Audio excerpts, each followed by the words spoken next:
जय हिंद dear student, force defence academy में आप सबका स्वागत है। और ये हमारा एनडीए प्रीवियस ईयर 2018 का पेपर है जिसको हम लोग डिस्कस कर रहे हैं और उसी को हम आगे बढ़ाते हैं। तो ये हमारा उसका 2018 का क्वेश्चन नंबर 71 आपके सामने है और आइए अब हम इसको सॉल्व करते हैं, देखते हैं कि किस तरीके का क्वेश्चन ये अराइज होगा। ठीक है बच्चों, चलिएगा। तो देखिए 71 क्वेश्चन आपके सामने लिखा हुआ है जो कि एक फंक्शन से एक सवाल पूछा गया था। बहुत ही बेहतरीन तरीके का सवाल है, आपको जस्ट प्रॉपर्टी याद होनी चाहिए फंक्शन की, इस वैरायटी का है।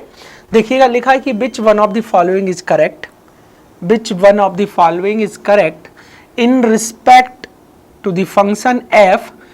इंपॉर्टेंट ये है बेटा कि जो फंक्शन है वो आर से आर पॉजिटिव पर है ना, मतलब सारे रियल नंबर उसकी डोमेन है और उसकी जो कोडोमेन बन रही है फंक्शन की बेटा both set of real positive number. Define S, आपके सामने जो फंक्शन डिफाइन है वो F X equal to mod X plus 1 है। अभी आपको क्या करना है बेटा, ये सारी कंडीशन देखनी है कि ये फंक्शन ये वाली प्रॉपर्टी को सेटिस्फाइड करता है कि नहीं, ये करता है कि नहीं, ये करता है नहीं और ये करता है, फिर ऐसा। तो बेटा पहली प्रॉपर्टी क्या बोलती है, पहली प्रॉपर्टी ये बोल रही है कि अगर आप अंदर एक्स स्क्वायर करते हैं वो उसका वैल्यू और आप इस फंक्शन का स्क्वायर करते हैं उसका वैल्यू आपस में बराबर होगा। हम चेक कर लेते हैं, पहले हम यहाँ x रिप्लेस करते हैं बेटा, तो इसकी वैल्यू आ जाएगी मॉड एक्स स्क्वायर प्लस 1 और इसका स्क्वायर करेंगे बेटा तो मॉड x प्लस 1 का होल स्क्वायर हो जाएगा। पर आप जानते हैं कि मॉड भी एक पॉजिटिव क्वांटिटी होती है और उसका स्क्वायर कर दिया तब भी वो पॉजिटिव रहेगी, तो इसको हम लिख सकते हैं बेटा x प्लस 1 का whole square and this is equal to mod x square plus 1।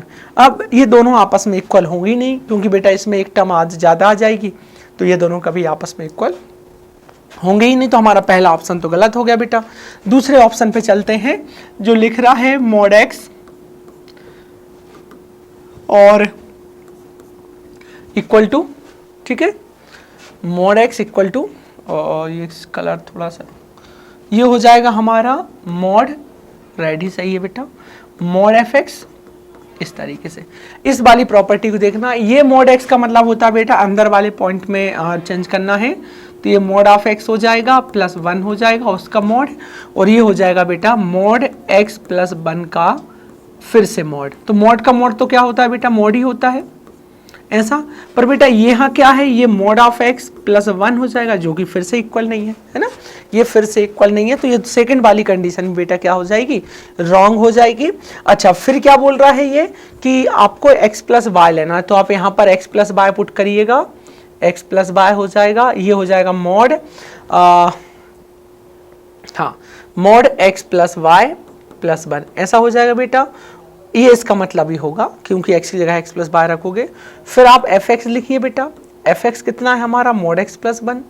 फिर आप एफ ऑफ वाई देखिए बेटा, इसका वैल्यू कितना हो जाएगा मॉड वाई प्लस 1। जब आप इन दोनों को प्लस करोगे तो ये हो जाएगा बेटा mod X plus 1 plus mod X plus Y plus 1। तो बेटा ये दोनों चीजें और ये चीजें आपस में बराबर नहीं है, इसका मतलब ये भी गलत है। तो नन ऑफ द अबव इसका आंसर हो जाएगा कि अगर इस तरीके का फंक्शन होता है तो इन तीनों डेटा में से कोई भी डेटा इस पे करेक्ट नहीं बैठता है बेटा, कोई भी ऑप्शन इस पे सही नहीं बैठता है। ये 71 वाला क्वेश्चन कंप्लीट होता है। आइए नेक्स्ट क्वेश्चन पे बढ़ते हैं हम। 72 आ गया जो कि एक तरीके का बेटा रेंज निकालने वाला सवाल है। देखिएगा, देखते हैं सवाल क्या बोल रहा है कि सपोज आर कोई फंक्शन है बेटा, आर कोई फंक्शन है F is a function from real number to real number, okay, is defined by, और जो फंक्शन डिफाइन हुआ है बेटा वो F X equal to X square plus 1 plus X square से हुआ है। ठीक है, अब आप जरा ध्यान से देखिए, इसकी रेंज बतानी है आपको, तो हम इसमें कोई भी मेथड नहीं लगाएंगे बेटा क्योंकि ये नॉर्मली सवाल है। नॉर्मली बच्चा इतना अंडरस्टैंडिंग तो रहती है उसके पास कि वो इसको देखकर ही नॉर्मली क्लिक कर लेता है कि हाँ इसको ऐसे सॉल्व करना है। देखिएगा बेटा, मैं ये बोल रहा हूँ कि ये पूरी पॉजिटिव क्वांटिटी है, तो सीधी सी बात है इसका आंसर कभी भी नेगेटिव नंबर तो नहीं आएगा। तो ये वाले ऑप्शन जो इतने दिए हैं आप देख लीजिए, यहाँ कोई भी आंसर नेगेटिव नहीं लिखा है, 0। और आप भी जानते हो बेटा कि ये अगर आपने x की वैल्यू 0 पुट करी डोमेन से निकाल कर, तो ये वाली वैल्यू हो जाएगी 0/1 + 0 = 0। सो 0 इसमें इंक्लूड हो जाएगा इसकी रेंज में। पर बेटा इसका वैल्यू जो होगा वो कभी भी 1 के इक्वल नहीं होता, ये आप सभी जानते हो, क्योंकि x² + 1/x² जो लिखा है, x की वैल्यू जो भी आप यहाँ रखोगे तो सिमिलर ही रखाएगी, बट इसमें +1 लिखा है इसलिए उसको क्या कर देगा, एक ज्यादा हो जाएगा तो उसको कम कर देगा। ठीक है, इस तरीके से ये वाली वैल्यू तो कभी भी 1 के इक्वल नहीं होगी, 1 से हमेशा लेस होगी, इसलिए पहला वाला ऑप्शन हमारा करेक्ट होगा। अदरवाइज बेटा मैंने आपको ये भी सिखाया था कि अगर ये क्वाड्रेटिक बाय क्वाड्रेटिक होता है तो आपको बाय मानना है, डेल्टा > 0 करना है, तो वहां से डायरेक्ट ही आपको ये वाला आंसर दिख जाएगा। पर हम उतनी लॉन्ग मेथड क्यों करें कि हम इसको बराबर में बाय माने, फिर वो एक क्वाड्रेटिक बनेगा। जिंदा रखने की शर्त लगाएंगे बेटा, डेल्टा > 0 रखेंगे, लीडिंग कोएफिशिएंट नॉन जीरो रखेंगे, देन उसमें WCM लगाएंगे, फाइंड करेंगे आंसर, बाय का वैल्यू फाइंड करेंगे और वो वैल्यू जो y की आएगी वही हमारी रेंज होगी। तो हमको वैसा नहीं करना है, क्योंकि ये ज़्यादा टाइम नहीं लेगा, ये सवाल बहुत आसान है। नॉर्मली बच्चा अंडरस्टैंडिंग पावर इतनी होती है कि इस बात को वो समझता है, इसलिए इसको डायरेक्ट ऐसे करेंगे अपन। ठीक है बेटा, ये 72 वाला क्वेश्चन कंप्लीट होता है। आगे बढ़ते हैं। देखिए ये वाला क्वेश्चन भी बिल्कुल भी आपको करने की जरूरत नहीं थी, क्योंकि ये क्वेश्चन भी आप सभी जानते हैं कि इसका आंसर क्या आएगा। देखिएगा ये क्या लिखा है कि fx = mod x + mod x - 1, कुछ इस तरीके से फंक्शन है। fx = mod of x + mod x - 1। आप भी जानते हो कि ये जो फंक्शन होता है पूरा का पूरा फंक्शन कंटिन्यूअस फंक्शन है। ठीक है, तो ये पहला वाला ऑप्शन ही इसका करेक्ट हो जाएगा कि ये फंक्शन जो है x = 0 पे और x = 1 पे क्या है, कंटिन्यूअस है। बट अगर देखा जाए तो ये फंक्शन x = 0 एंड x = 1 पे डिफरेंशिएबल नहीं होगा, क्योंकि मॉड फंक्शन जो होता है अपनी डिफरेंशिएबिलिटी वहां पर खत्म कर देता है, खो देता है। उस पॉइंट पे वो डिफरेंशिएबल नहीं होता है जिस पॉइंट पर fx 0 होता है। मतलब mod fx is not differentiable at where, कहां जब fx = 0 होगा। कहने का मतलब ये है बेटा कि अगर मॉड fx कोई फंक्शन लिखा है तो ये डिफरेंशिएबल नहीं होगा बेटा, मॉड fx = 0 जहां होगा, जहां भी ये फंक्शन 0 अंदर वाली पार्टी 0 होती है वहां मॉड फंक्शन डिफरेंशिएबल नहीं होता है। ठीक है, तो ये 73 वाला क्वेश्चन कंप्लीट होता है बेटा। नेक्स्ट आगे बढ़ते हैं। अब देखिए इस क्वेश्चन को बेटा आपको सॉल्व करना पड़ेगा, बिना सॉल्व किए आप इसको नहीं कर सकते। क्या लिखा है कि एक डिफाइंड फंक्शन है। ठीक है, ब्रांच फंक्शन भी बोलते हैं बेटा इसको, हम डिफाइंड फंक्शन भी बोलते हैं।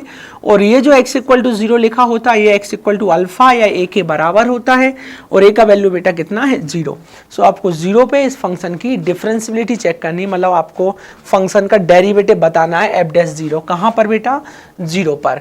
सुनिएगा मैंने एक बात और आपसे बोली थी कि जब भी आपके पास बेटा डिफाइंड फंक्शन आता है तो जहां पर वो मना करता है वहीं पर आपको लिमिट को कट करना रहता है। तो इसकी अगर आपको डिफरेंशिएबिलिटी चेक करनी है बेटा, किस पे चेक करनी है, 0 पे, तो आप लिखेंगे लिमिट x टेंडिंग टू 0, जिस पे चेक करनी होती है ये हो जाएगा fx - f(0) अपॉन x - 0। तो ये हो जाएगा बेटा limit x tending to 0 fx, और f0 का वैल्यू बेटा 0 है, ये हो जाएगा x - 0। फाइनली ये हो जाएगा बेटा limit x tending to 0 fx की वैल्यू बेटा x² log x है, वो मॉड उसको पॉजिटिव के लिए लिखा है बेटा। ठीक है, x नॉन 0 पर ये रहेगा। अब देखिएगा यहाँ कितना आ जाएगा बेटा, डिवाइडेड बाय x, एक x से एक x कैंसिल हो जाएगा बेटा, तो आपको कितना मिल जाएगा, ये मिल जाएगा लिमिट x टेंडिंग टू 0, है ना। वास्तव में ये क्या लगा हुआ है बेटा, ये लगा हुआ है हमारा first principle. Okay, first principle से हम क्या कर रहे हैं, f'0 की वैल्यू निकाल रहे हैं बेटा। तो ये हो जाएगा लिमिट x टेंडिंग टू 0, ये बचा सिर्फ बेटा क्या, x एंड log x। इसको मैं लिख सकता हूं बेटा लिमिट x टेंडिंग टू 0, इसको लिख सकता हूं मैं log x अपॉन x। अब 0 रखेंगे तो इनफाइनाइट बाय इनफाइनाइट का केस बनेगा बेटा। सो हम एल हॉपिटल यहाँ पर लॉपिटल रूल हम यूज करेंगे।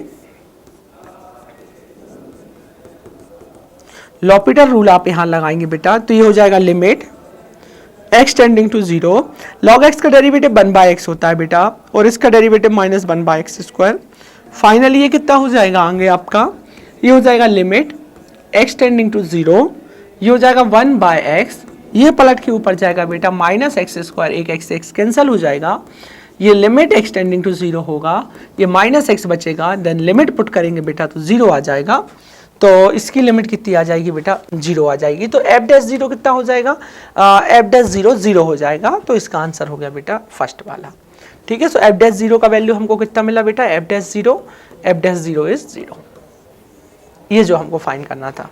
तो कभी कभी देखा जाता है तो एनडीए एक अच्छे लेवल के सवाल भी पूछता है, जैसे कि बेटा ये सवाल है, ये देखने में आपको आसान सा लग रहा होगा पर बेटा ये उतना ही डिफिकल्ट है। ठीक है, तो ये आप चाहेंगे तो आप देखेंगे तो आपको समझ में आएगा कि ये क्वेश्चन किस तरीके से करना था।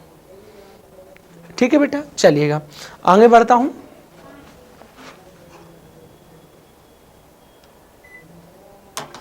चलिएगा इसके बाद आगे बढ़ते हैं, सवाल चलते हैं हम 74 पे। चलिएगा अब देखिए बेटा 74 नंबर का जो सवाल है वो किस पे डिपेंड है, ये एरिया बाउंडेड बाय कर्व से पूछा गया है।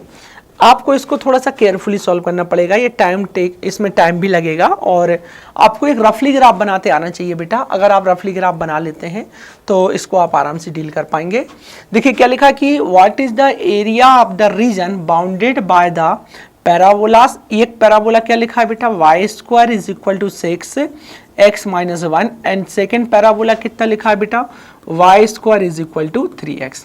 देखिए मैं इसका ग्राफ बना के दिखाऊंगा आपको थोड़ा सा, तो होगा क्या बेटा, आपको ये करना पड़ेगा। करना क्या है देखिएगा कि जब आप इसको देखेंगे ये वाले पैराबोला को, तो इस पैराबोला का जो वर्टाइसिस है वो 1,0 पर है, तो 1,0 बेटा यहाँ कहीं होगा, ये वाला पॉइंट आपका 1,0 होगा और इस पर आपका बनने वाला पैराबोला ये रहेगा। ये वाला जो पैराबोला है बेटा वो ये वाला है y² equal to 6x minus 1।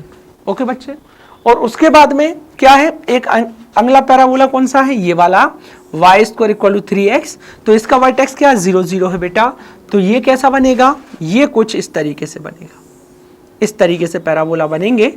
थोड़ा सा रफली ग्राफ बना दिया मैंने, और ये वाला पॉइंट इंटरसेक्ट होगा दो जगह पे, जो पॉइंट हमको निकालना पड़ेगा। और जरा ध्यान से सुनना, अब एरिया कौन सा फाइंड करना है बेटा हमको, जो एरिया हमको फाइंड करना है वो ये वाला एरिया फाइंड करना है जो इन दोनों कर्वेचर से बाउंड है, ये वाला एरिया आपको फाइंड करना है बेटा। ठीक है, ये वाला। अब ये वाला एरिया निकालने के लिए हम लोग वर्टिकल स्ट्रिप मेथड लगाएंगे बेटा। सबसे पहले हम क्या करेंगे, सबसे पहले हम ये वाला पॉइंट निकाल लेंगे, ये परपेंडिकुलर पॉइंट निकालेंगे ये वाला, ओके, और यहां से भी हम ये वाला पॉइंट निकाल लेंगे बेटा। ठीक है, और हम लोग क्या करेंगे, फिर ये वाला पॉइंट निकाल लेंगे। ये जब आप ये वाला पॉइंट निकालेंगे तो यहां पर x तो क्या होगा 0, x 0 होगा, ये भी 0 होगा, बस आपको y का वैल्यू चाहिए बेटा। और हम लोग क्या कर देंगे, वर्टिकल में जो राइट हैंड वाला कर्वेचर है उसमें से लेफ्ट हैंड वाले कर्वेचर को माइनस कर देंगे, तो बचा हुआ जो होगा वो हमारा एरिया बनेगा। तो रिक्वायर्ड एरिया हमारा right curvature minus left curvature से मिलेगा। बट अभी हमको क्या करना है बेटा, इसके इंटरसेक्टिंग पॉइंट निकालने हैं। तो हमारे पास इक्वेशन लिखी है y² equal to 6x minus 1, यहाँ लिखा है बेटा y² is equal to 3x। ये दोनों इक्वेशन y² सेम है, तो लेफ्ट हैंड साइड बराबर है तो राइट हैंड साइड भी बराबर हो जाएगी, और ये हो जाएगा 6x माइनस 6, ये हो जाएगा बेटा 6, ये हो जाएगा 3x, दो ये x का वैल्यू बेटा आपको 2 मिल जाएगा। जब x का वैल्यू 2 उठा के आप यहाँ रखेंगे बेटा तो y² मिलेगा आपको 6 और y इक्वल टू मिल जाएगा प्लस माइनस √6। तो ये हो गया बेटा आपका प्लस √6 यहाँ आ जाएगा और माइनस √6 इधर आ जाएगा। इसका मतलब हमें लिमिट कहाँ से कहाँ लेनी है, रिक्वायर्ड एरिया जो होगा वो हो जाएगा limit y is equal to minus √6 से लेकर y is equal to plus √6 तक, और ये जो रहेगा बेटा वो रहेगा राइट माइनस लेफ्ट, तो राइट माइनस लेफ्ट रहेगा और ये हो जाएगा dy। ठीक है, तो हमें बेटा क्या करना पड़ेगा, यहां से x का वैल्यू निकालना पड़ेगा। तो यहां से x का वैल्यू निकालेंगे हम, और यहां से x का वैल्यू निकालेंगे, इस वाले कर्वेचर में से ये वाला कर्वेचर माइनस करेंगे तो हमारे रिक्वायर्ड एरिया आ जाएगा। तो चलिएगा मैं इसको रफ करता हूं और हम लोग रिक्वायर्ड एरिया निकालते हैं बेटा। चलिएगा, कर्वेचर को लिखा रहने देते हैं। यहाँ से हम बाई एक्स का वैल्यू निकालेंगे बेटा, तो Y square divided by 6 is equal to X minus 1, तो 1 plus Y square upon 6 is equal to X. यहाँ से आ गया हमारा राइट वाला curvature, this is right curvature R C. और जब यहाँ से बेटा x की वैल्यू निकलेगी तो Y square upon 3 is equal to X, this is left curvature हो जाएगा। ठीक है, तो रिक्वायर्ड एरिया होगा बेटा -√6 से लेकर +√6 तक, right curvature minus left curvature, और ये हो जाएगा dy। करेक्ट, इस तरीके से अब हम लोग लिखते हैं बेटा और एरिया फाइंड करते हैं, देखिएगा। तो फाइनली ये हो गया मेरा बेटा -√6, ये हो गया +√6, और राइट कर्वेचर क्या है वो लिखा है 1 प्लस वाई की power 2 divided by 6। Okay, minus left curvature, so left curvature हो जाएगा हमारा बाय की पावर 2 डिवाइडेड बाय 3, ये हो जाएगा dy। अब हमें इसको इंटीग्रेट करना है बेटा, तो ये हो जाएगा इंटीग्रेशन ऑफ dy -√6 से लेकर +√6 प्लस 1/6 बाहर, इंटीग्रेशन ऑफ बाय स्क्वायर -√6 से लेकर +√6 minus 1/3 integration of bye square √6 से लेकर +√6 तक dy। ओके बेटा, ये हो जाएगा y, इसका इंटीग्रेशन हो जाएगा बाय, और y का इंटीग्रेशन होती है बेटा हम -√6 से लेकर +√6 तक की क्या लगा देंगे, इस पे लिमिट अप्लाई कर देंगे, प्लस ये 1/6 रहेगा, और बाय का हो जाएगा बेटा y³/3, ये हो जाएगा -√6 से लेकर +√6 माइनस 1/3, ये हो जाएगा y की पावर 3 डिवाइडेड बाय 3।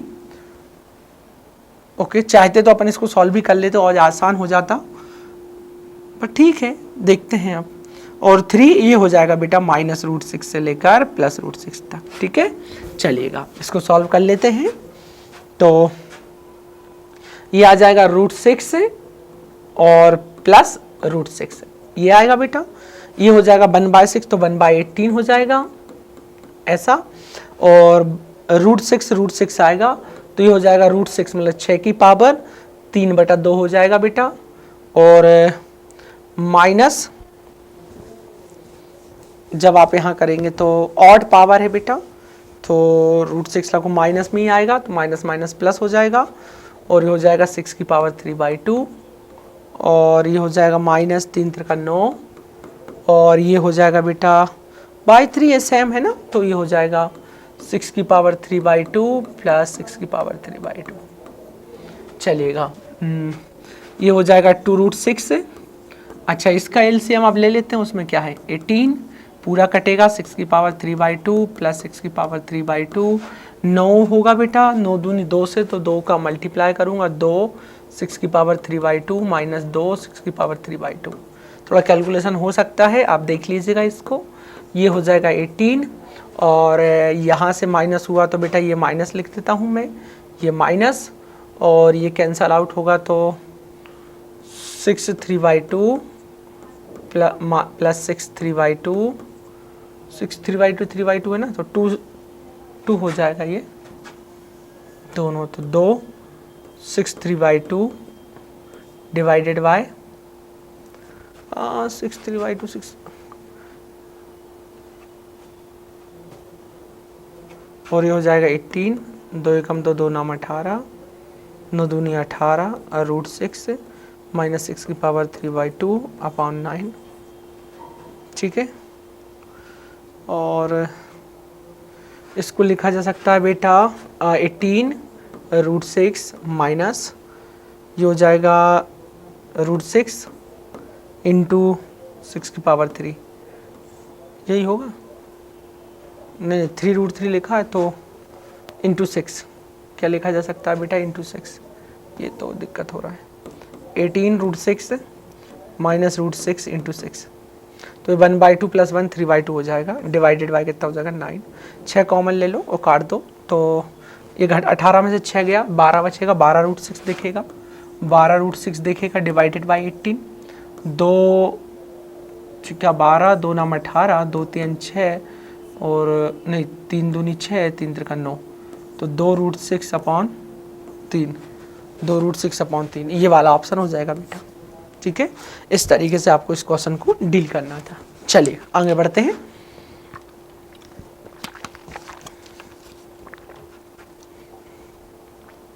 फिर आता है हमारे पास ये तरीके का। अच्छा अब शायद ये डायरेक्शन वाला सवाल आ गया बेटा।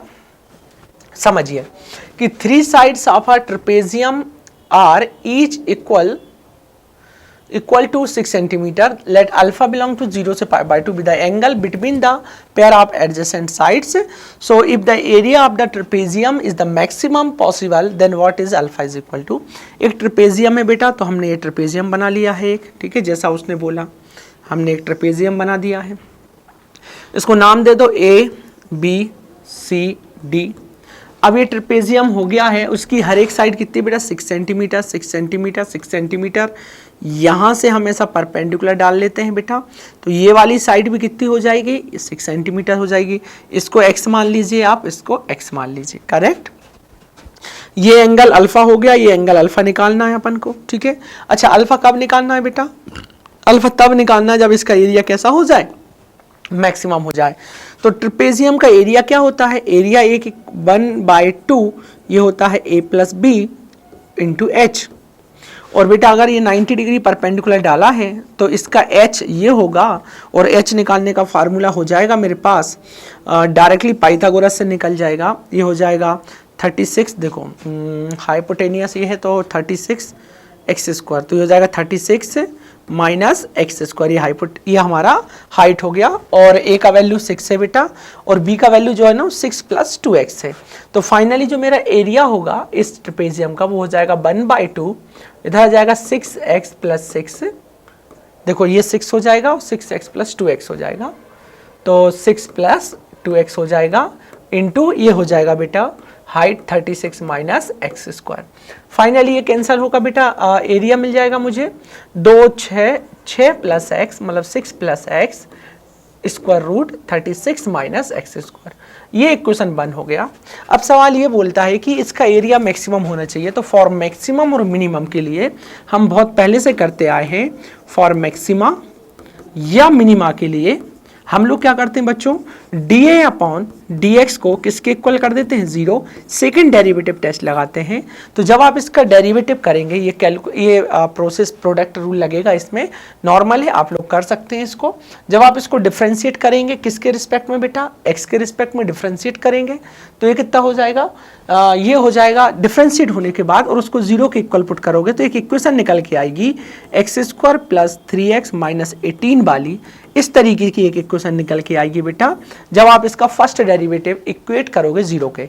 इस फंक्शन का फर्स्ट डेरिवेटिव करना, उसको 0 के इक्वल कर देना, तो क्या होगा कि इस तरीके की इक्वेशन निकल के आई। और इसको फैक्टर जब आप करेंगे तो x की 2 वैल्यू मिलेंगी आपको बेटा, एक 3 मिलेगी और एक 6 मिलेगी।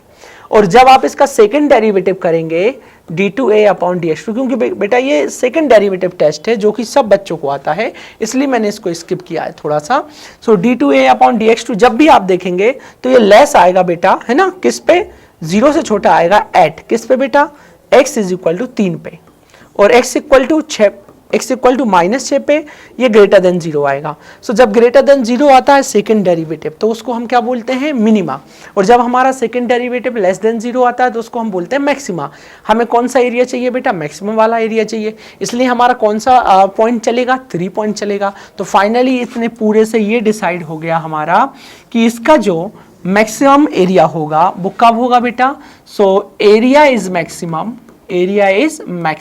If x = 3। जब x की वैल्यू कितनी रहेगी बेटा, 3 रहेगी। तो चलो अब यहाँ x की जगह पे 3 रख दो और अल्फा निकाल दो। तो cos अल्फा क्या होता है, आधार बटे कर्ण, मतलब बेस अपॉन हाइपोटेनियस। तो बेस कितना है बेटा 6 और हाइपोटेनियस कितना है यहाँ पर, सॉरी बेस कितना है बेटा x और हाइपोटेनियस कितना है 6। तो ये हो जाएगा cos अल्फा = x कितना है बेटा 3/6, कैंसल आउट होगा। सो cos अल्फा = 1/2, और cos की टेबल में cos अल्फा = cos 1/2 कब आएगा 60 पे, ओके। तो cos 60 डिग्री ये कैंसल बेटा। So alpha = 60 degree, nothing but π/3। तो इसमें मैक्सिमम कितना हो जाएगा बेटा, π/3 हो जाएगा। इस तरीके से आपका अल्फा मैक्सिमम हो जाएगा। फिर अगला सवाल क्या पूछा उसने वो देख लेते हैं, चलेगा।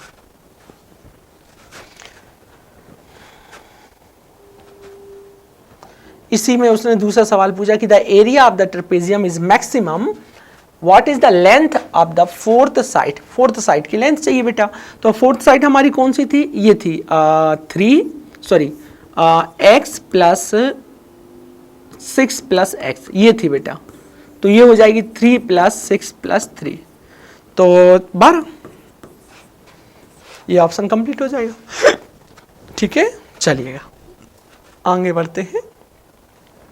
फिर उसी में उसने पूछा बेटा कि what is the maximum area of the trapezium, trapezium का मैक्सिमम एरिया। तो area A is equal to trapezium का एरिया मैक्सिमम कब होगा बेटा, जब एक्स का वैल्यू जो लिया हमने उसको 3 रखना पड़ेगा, तब उसका एरिया क्या हो जाएगा, मैक्सिमम हो जाएगा, है ना। क्योंकि और 3 पर ही तो हमको क्या मिल रहा था, 3 पर हमें उसका सेकंड डेरिवेटिव नेगेटिव मिल रहा था। इसका मतलब ये था बेटा कि x बराबर 3 जो है वो उस पॉइंट ऑफ मैक्सिमम बनेगा, और x क्या थी, हमारी साइड थी, तो x बराबर कितना रखना पड़ेगा, 3।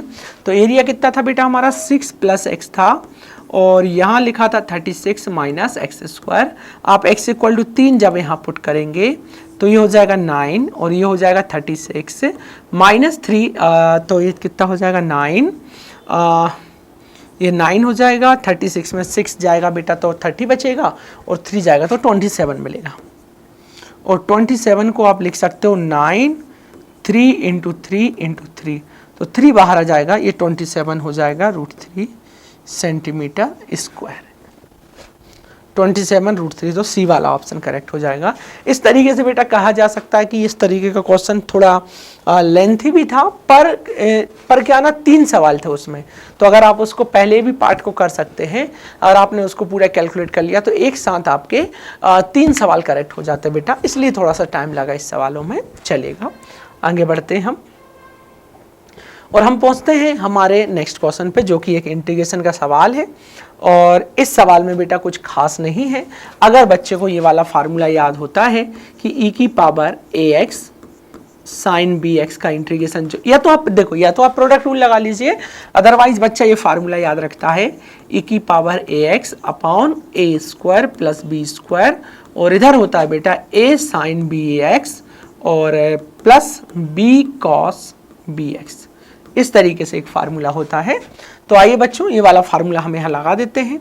e की पावर ax, तो a का वैल्यू भी बेटा 1 है देखिएगा, और b का वैल्यू भी 1 है, तो ये हो जाएगा e की पावर x अपॉन 2, और यहाँ हो जाएगा a साइन bx, तो ये कुल मिला के साइन x रहेगा बेटा, यहाँ पर cos x रहेगा ऐसा। और अब हमारी ये जो लिमिट है वो हम यहाँ अप्लाई कर देंगे, जो कि 0 से लेके पाई है, तो हम लिखेंगे यहाँ e की पावर पाई आ जाएगा, डिवाइडेड बाई 2 आ जाएगा बेटा, साइन पाई लिखा जाएगा, प्लस कॉस पाई लिखा जाएगा, ओके। फिर माइनस लगेगा, ये हो जाएगा e की पावर 0 डिवाइडेड बाई 2, यहाँ लिखा जाएगा साइन 0, प्लस यहाँ लिखा जाएगा कॉस 0।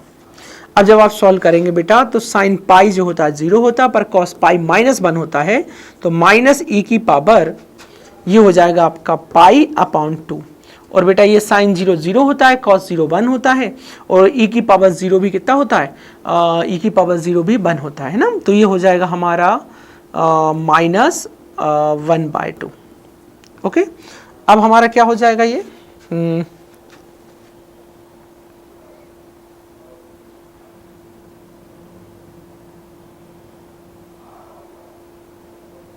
सॉरी फार्मूला गलत हो गया, यहाँ माइनस आएगा बेटा, ये माइनस, ये माइनस, तो cos pi minus minus plus 1, तो ये प्लस हो जाएगा, और ये हो जाएगा हमारा, ये माइनस है बेटा ऐसा, तो ये माइनस हो जाएगा, और कॉस 0 1 माइनस माइनस, ये माइनस माइनस प्लस हो जाएगा, तो फाइनली आंसर आ जाएगा e की पावर पाई प्लस 1 अपॉन 2, तो e की पावर पाई प्लस 1 अपॉन 2, ये हमारा आंसर हो जाएगा। चलिएगा आगे बढ़ते हैं और चलते हैं 80। देखो अब ये क्वेश्चन जो पूछा वो कंटिन्यूटी से पूछा गया सवाल है बेटा। देखिएगा सवाल आपसे क्या पूछता है कि अगर fx का वैल्यू कितना दिया है बेटा, अगर आपके सामने fx दिया है x² minus 9 upon x² minus 2x minus 3 है, और बोल रहा है कि ये फंक्शन कब काम करेगा, जब x की वैल्यू आप 3 नहीं लेंगे। अच्छा x की वैल्यू आप 3 नहीं लेंगे, इसका मतलब क्या बेटा, आप या तो उससे ज़्यादा लेंगे या उससे कम लेंगे।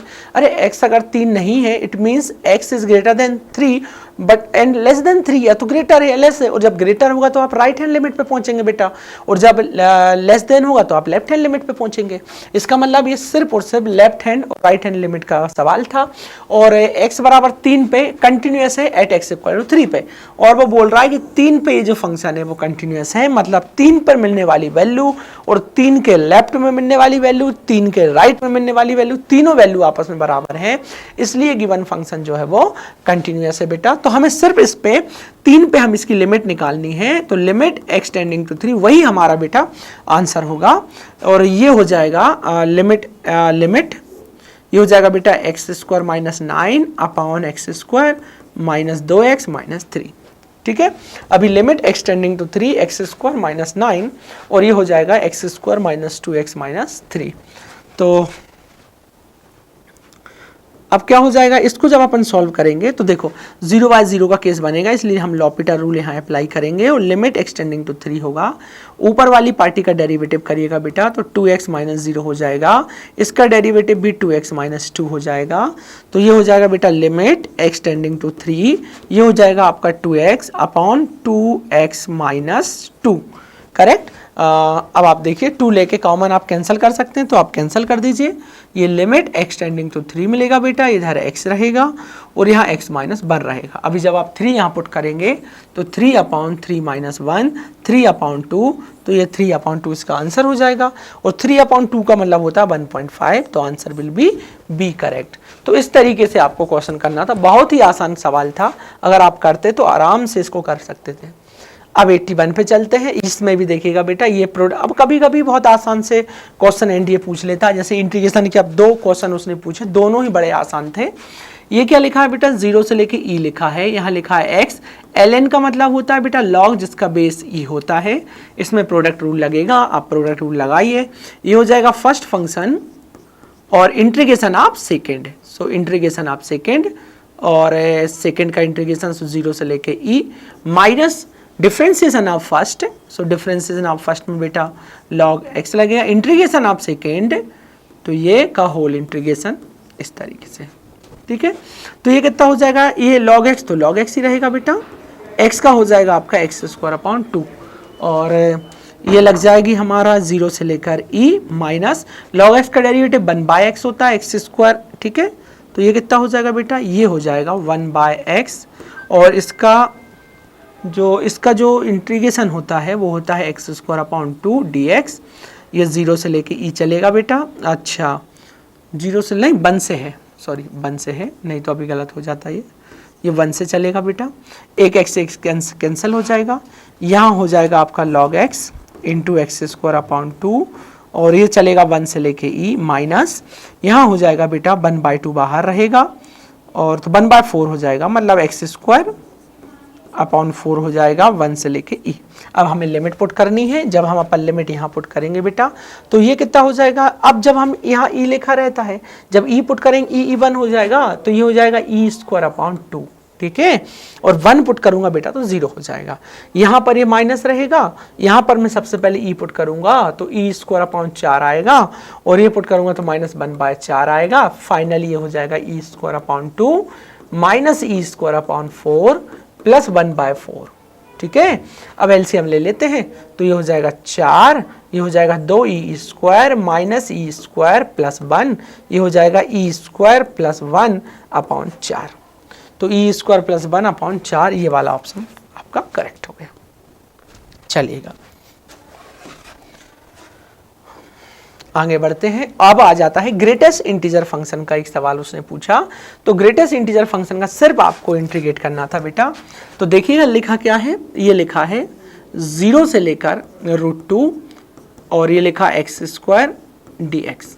ठीक है, अब आपको क्या करना है, ये बात याद रखनी है बेटा कि जब भी आप ग्रेटेस्ट इंटीजर फंक्शन का इंटीग्रेट करते हैं तो आपको उसकी लिमिट को उस पॉइंट पे ब्रेक करना रहता है जिस पॉइंट पर वो उसको इंटीजर बनाता है, क्योंकि greatest integer function integer point पे जंप मारता है, वहीं पर कंटिन्यूटी ब्रेक होती है, वहीं पर इंटीग्रेशन करने में प्रॉब्लम होती है।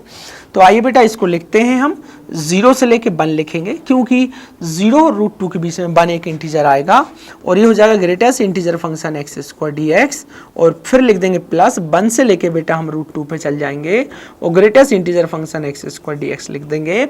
आप भी जानते हैं कि 0 और 1 के बीच में ये वैल्यू 0 देगा, तो 0 से लेकर 1 ये 0 इंटू डी एक्स हो जाएगा, प्लस 1 और √2 के बीच में ये वैल्यू 1 देगा बेटा, और ये हो जाएगा डी एक्स। फाइनली जब मैं इसको सॉल्व करूंगा तो ये वाली टर्म तो खत्म ही हो जाएगी, इसका इंटीग्रेशन हो जाएगा तो ये x आ जाएगा, और ये 0 से 1 से लेके ये 1 से लेके कहाँ चलेगा, 1 से लेके ये √2 चलेगा, तो ये हो जाएगा √2 माइनस 1, तो इसका आंसर आ जाएगा √2 माइनस 1। इस तरीके से क्वेश्चन कंप्लीट हो जाएगा। ठीक है, चलिएगा आगे बढ़ते हैं और चलते हैं कि what is the maximum value of 16 sin theta minus 12 sin square theta. ये एक ट्रिग्नोमेट्रिक फंक्शन है, एक ट्रिग्नोमेट्रिक आइडेंटिटी, एक ट्रिग्नोमेट्रिक क्वेश्चन, ट्रिग्नोमेट्री का एक क्वेश्चन है जिसमें उसने उसकी रेंज पूछी। रेंज पूछने का मतलब ही होता है बेटा मैक्सिमम वैल्यू पूछना, मिनिमम वैल्यू पूछना। तो जब भी सवाल मैक्सिमम मिनिमम वैल्यू पूछता है उसका मतलब यही होता है। ठीक है, चलिएगा हम इसको सॉल्व कर लेते हैं। इसको सॉल्व करने पहुंचे तो पता चला कि हमारे पास बेटा कोई फंक्शन लिखा है, समझ लो एफ थीटा लिखा है बेटा। एफ थीटा कितना लिखा है 16, मैं चाहूँ तो इसको थोड़ा ऐसा लिख सकता हूँ 12 sin स्क्वायर थीटा, और ये लिखा है बेटा 16 sin थीटा। अब अगर ध्यान से देखा जाए तो ये एक क्वाड्रेटिक इक्वेशन की तरीके से काम कर रहा है, मतलब इसको परफेक्ट स्क्वायर बनाना पड़ेगा। तो इसको परफेक्ट स्क्वायर बनाने के लिए आपको क्या करना पड़ेगा, आप इसके कोफिशिएंट को 1 करिएगा, तो एफ थीटा आप यहाँ से -12 कॉमन ले लीजिए, तो ये मिल जाएगा sin square theta minus 16/12 sin theta. इस तरीके से ये हो जाएगा -12, ये बेटा हो जाएगा sin स्क्वायर थीटा।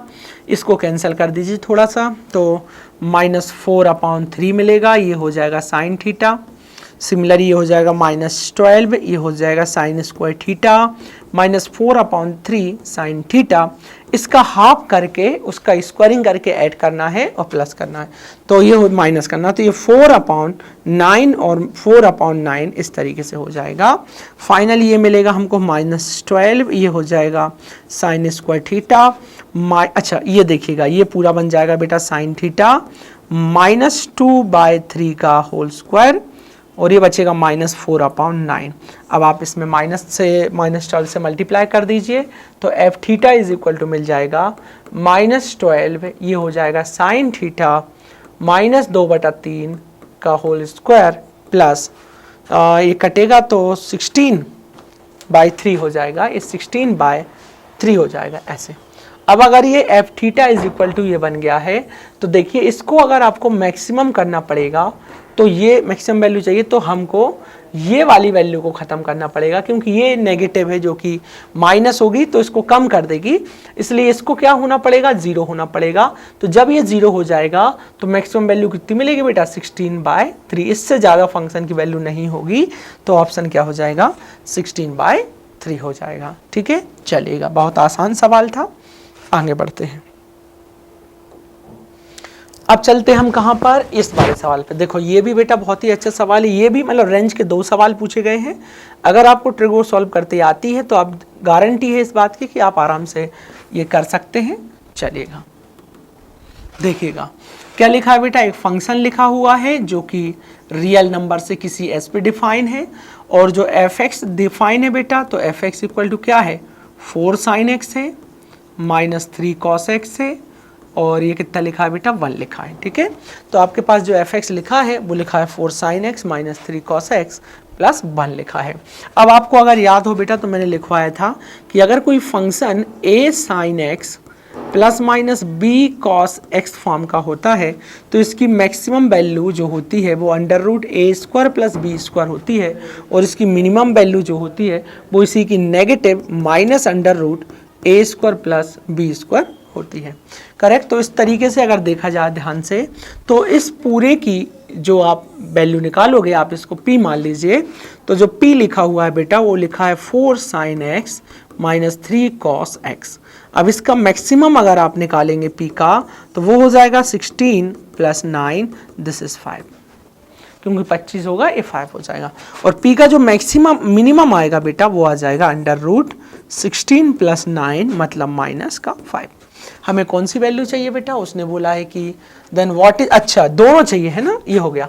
अब समझिएगा कि मेरे पास एफ एक्स इक्वल टू कितना लिखा है बेटा p + 1 लिखा है। अब मुझे अगर f का मैक्सिमम मिल जाए तो मुझे क्या निकालना है, एफ का मैक्सिमम। एफ का मैक्सिमम मतलब पी का मैक्सिमम प्लस 1, क्योंकि 1 तो कांस्टेंट है। पी कितना है बेटा, पी का मैक्सिमम 5 है प्लस 1 तो ये हो गया 6। और एफ मिनिमम, तो मुझे पी का क्या चाहिए बेटा, पी का मिनिमम चाहिए प्लस 1। तो ये पी का मिनिमम कितना, -5 प्लस 1, ये हो गया -4। तो सिमिलरली हम ये बोल सकते हैं कि आंसर कितना आया कि एफ जो है वो लाई बिटवीन 6 to -4, 6 to -4। तो ऑप्शन डी इज करेक्ट। क्या हो जाएगा, ऑप्शन डी हमारा सही हो जाएगा। इस तरीके से हमारा एक क्वेश्चन कंप्लीट होता है बेटा। चलिएगा आगे बढ़ते हैं। क्या लिखा है, 84। अच्छा 84 कंप्लीट हो गया है। आगे बढ़ते हैं। अब आ जाता फॉर एफ। देखिएगा एक फंक्शन लिखा है बेटा, function what is the domain. हमें इस फंक्शन की डोमेन निकालनी है ना। तो एफ एक्स इक्वल टू कितना लिखा है बेटा, 1/√mod x माइनस एक्स। इस फंक्शन की हमको क्या निकालनी है, डोमेन निकालनी है। तो F X is equal to हो जाएगा 1/√mod x माइनस एक्स। इसकी डोमेन के लिए हमको डिनोमिनेटर वाली पार्टी को उठाना है। तो ये हो जाएगा mod x minus x which is greater than 0 करना पड़ेगा बेटा। ये हो जाएगा mod of x greater than x। अब अगर आप इसको थोड़ा सा ध्यान लगाओ तो देखो mod ऑफ x आपको हमेशा कैसी वैल्यू दे देगा बेटा, पॉजिटिव वैल्यू दे देगा, जो ग्रेटर देन होगी किससे, x से। अच्छा जो x इधर है बेटा वो x इधर है। अब आप जरा यहाँ सुनो, यहाँ कैसे नंबर है बेटा, अच्छा 0 0 से बड़ा हो नहीं सकता है। यहाँ कैसे नंबर है बेटा, यहाँ जो नंबर लिए हमने ये वाले, यहाँ पर ये नेगेटिव नंबर है। तो नेगेटिव नंबर जब आप यहाँ रखोगे तो मोड तो उनको पॉजिटिव कर देगा, पर ये नेगेटिव रह जाएगा तो ये पॉजिटिव नंबर इससे ग्रेटर देन हो जाएगा। और आंसर एक ही सही होता है, इसलिए ये पहला ही वाला ऑप्शन सही हो जाएगा। दूसरा ऑप्शन अगर आप चाहें तो चेक कर लीजिए। अगर आपने पॉजिटिव नंबर यहाँ से उठाया तो पॉजिटिव नंबर से ग्रेटर नहीं होता है, इसलिए ऑप्शन हमारा क्या हो जाएगा, गलत हो जाएगा। सिमिलरली वे में इसमें नेगेटिव के लिए तो सही हो जाएगा पर पॉजिटिव के लिए गलत हो जाएगा। और यहाँ 0 इंक्लूड हो गया जो कि गलत है, क्योंकि 0 तो इंक्लूड कभी होगा ही नहीं, क्योंकि 0 0 से बड़ा तो होता नहीं है। ये वाली बात आपको याद रखना है, ठीक है। चलिएगा आगे बढ़ते हैं। अब 86 पे चलते हैं बेटा। ये डिफरेंशिएशन का, डिफरेंशियल का कोई क्वेश्चन आया है, देखते हैं कैसे हो। चलिएगा देखिए क्या लिखा है बेटा कि what is the solution of the differential equation x dy minus y dx is equal to 0। ये लिखा है x dy minus y dx is equal to 0। चलिएगा बेटा इसको हम देख लेते हैं थोड़ा सा।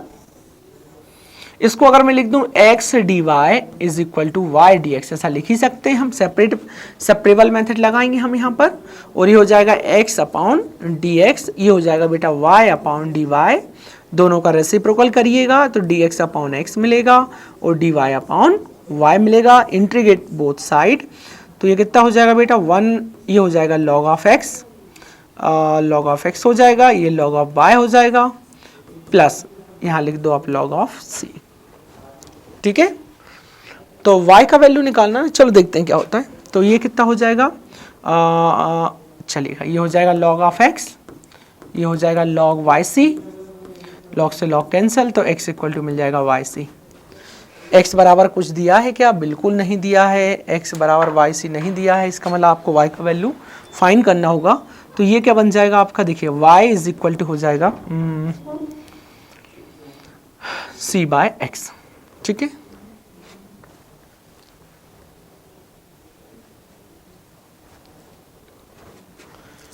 ओके अच्छा इसको ऐसा कर लेते हैं, रुको। अब अगर इंटीग्रेट करें तो यहाँ पे c ले लेते हैं तो ज़्यादा सही रहेगा, और log c लेते हैं, ये हो जाएगा log y, तो ये हो जाएगा log xc equal to log y, log से log कैंसिल, तो y इक्वल टू मिल जाएगा cx। ये लिखा है आंसर ऐसा, ठीक है। चलिएगा आगे बढ़े। 86 के बाद हम चलते हैं कहाँ पर, 87 पे। ये देखो ये तो बहुत ही आसान सवाल पूछा उसने, बस डिफ्रेंशिएट करना है बेटा आपको और वैल्यू पुट कर देनी है। चलिएगा डिफ्रेंशिएट करना और वैल्यू पुट कर देना है। क्या लिखा है बेटा आपके सामने लिखा है fx is equal to e की पावर 10x प्लस log, ये हो जाएगा आपका sec x माइनस ई की पावर log x। चलो अगर आप इसको ध्यान से देखें बेटा तो ये तो पूरा कट के सिर्फ x दे के जाएगा, तो एफ एक्स आपके सामने आ जाएगा ई की पावर 10x प्लस log, ये हो जाएगा आपका sec x minus x। Differentiate कर दीजिए बेटा, ई की पावर 10x का ई की पावर 10x, तो 10x का हो जाएगा sec स्क्वायर x प्लस ये हो जाएगा 1/sec x, और sec x का बेटा sec x इंटू 10x, और इसका हो जाएगा 1। sec x से sec x कट गया बेटा, तो आपको मिलेगा ई की पावर, क्या मिलेगा आपके पास, ई की power 10x into sec square x plus 10x minus 1। ये क्या है बेटा, एफ डैश एक्स। किस पे निकालना है आपको, पाई बाय 4 पे। पुट करिए आप पाई बाय 4 यहाँ पर, तो F dash pi by 4 is equal to 10 pi by 4 कितना होता है बेटा, 1 होता है, तो ये ई आ जाएगा क्योंकि 10 पाई बाय 4 1 होता है। और कॉस देखो कॉस पाई बाय 4 1 बाय √2, तो ये हो जाएगा √2 का स्क्वायर इंटू 2। 10 पाई बाय 4 होता है 1 माइनस 1, ये गया ये 2e।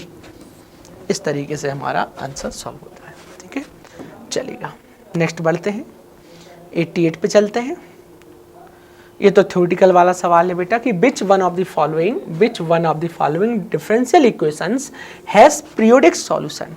तो ये वाला ऑप्शन हो जाएगा क्योंकि ये जो सिंपल हार्मोनिक मोशन की ये क्या है, डिफरेंशियल इक्वेशन है, सिंपल हार्मोनिक मोशन, उसकी ये क्या है बेटा, ये उसकी इक्वेशन है। तो आप ये समझिए कि यही है जो पीरियोडिक होती है, तो D square x upon D T square हो जाएगा प्लस न्यू एक्स हो जाएगा इज इक्वल टू 0, इस तरीके से। ठीक है, तो इसका आंसर ही बेटा क्या हो जाएगा, ए हो जाएगा। चलिएगा अब आता what is the periodic time of function sine x. अरे अब ये तो बताने की जरूरत ही नहीं है कि साइन एक्स का जो पीरियोडिक टाइम होता है बेटा वो 2 पाई होता है। हर बच्चा इसको जनरली याद ही करता है कि साइन एक्स का जो पीरियोडिक टाइम होता है वो कितना होता है बेटा, 2 पाई होता है। चलिएगा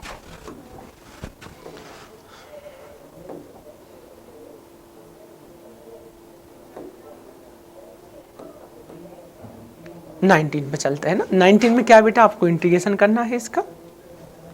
चलिएगा अगर आपको इसका इंटीग्रेशन करना है तो क्या लिखा है बेटा, integration of D x upon 2 की पावर x माइनस 1, इसका इंटीग्रेशन करना है। तो आप जानबूझकर यहाँ से बेटा dx लिखा रहने दीजिए, यहाँ से 2 की पावर x कॉमन करिएगा, तो ये 1 माइनस 1 अपॉन ई की पावर 2x मिलेगा। ये हो जाएगा ई की पावर माइनस ई की पावर, ये हो जाएगा बेटा 2 की पावर माइनस एक्स और dx अपॉन 1 माइनस ई की पावर 2x नहीं है बेटा, ये सिर्फ 2 की पावर x है, 1 अपॉन 2 पावर x, तो ये हो जाएगा 2 की पावर माइनस x ऐसा। और अब आप पुट कर दीजिए बेटा 1 माइनस 2 की पावर x को t।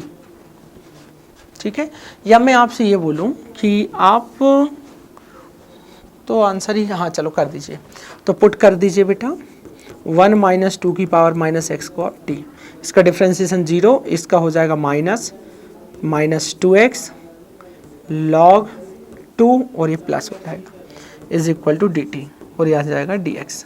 तो फाइनली आपको ये कितना मिला बेटा, ये मिल गया आपको 2 की power minus X log 2 dx is equal to dt। तो ये हो जाएगा 2 की power minus X dx is equal to dt by log 2, इस पूरे की जगह dt आ जाएगा, डिवाइडेड बाई 80 हो जाएगा, ये हो जाएगा log 2, 1 बाय log 2 बाहर आ जाएगा बेटा, और ये हो जाएगा log t। तो ये हो जाएगा log t किसका है, log t क्या माना था, e की पावर हमने 1 माइनस 2x को, तो ये हो जाएगा log 1 minus 2x divided by log 2 plus c, option से। ठीक है, चलिए इस तरीके से ये क्वेश्चन क्या होता है हमारा कंप्लीट होता है। और हम चलते हैं आगे, ऑर्डर एंड डिग्री वाला सवाल भी देख लेते हैं। क्या बोल रहा है वो सवाल, ये बोल रहा है बेटा कि the order and degree of the differential equation y square is equal to 4ax minus a। तो सबसे पहले देखिए इसमें आप ये अनुमान लगाइए कि अगर आपको a इज आर्बिट्री कांस्टेंट, सिर्फ एक ही आर्बिट्री कांस्टेंट है, तो नंबर ऑफ आर्बिट्री कांस्टेंट हम क्या लिखते हैं, number of arbitrary constant is equal to order of differential equation, order of differential equation. तो आर्बिट्री कांस्टेंट कितना है बेटा, एक है, तो ऑर्डर भी कितना हो जाएगा, ऑर्डर भी एक हो जाएगा। तो ये वाला ऑप्शन और ये वाला ऑप्शन तो गलत ही हो गया। अब बस एक ही बचता है, हम इसकी डिग्री और निकाल लेते हैं। सो इसकी डिग्री निकालने के लिए हमको क्या करना पड़ेगा बेटा, इसको पहले तो हमें डिफरेंशियल इक्वेशन में बनाना पड़ेगा। तो एक बार हमको इसको डेरिवेटिव करना है, तो ये हो जाएगा 2y और ये हो जाएगा dy अपॉन dx, ये 4a आ जाएगा बाहर, ये हो जाएगा 1, उसका हो जाएगा 0। तो 2 दूना कैंसल, नहीं तो रहने दो, 2y dy अपॉन dx ही बना रहने दो इसको बेटा, ये 4a लिख दो। 4a जैसे ही लिखा तो अब आपको क्या करना है बेटा, a का वैल्यू निकालो, तो काट ही दो, सही है, काट ही देते आप। तो ये हो जाता y अपॉन 2, ये हो जाएगा dy upon dx is equal to a का वैल्यू यहाँ सब्स्टिट्यूट करिए बेटा, तो ये हो जाएगा y upon 2 dy upon dx का whole square is equal to, ये हो जाएगा बेटा 4, अरे नहीं गलत हो गया, ये y स्क्वायर ही चलेगा, है ना, और एक ही जगह ही रखिएगा बेटा, तो 4 और एक ही जगह ही रख दोगे तो y upon 2 dy upon dx मिलेगा, ऐसा dy अपॉन dx मिलेगा, और ये हो जाएगा x माइनस ये आ जाएगा y upon 2 dy upon dx, इस तरीके से।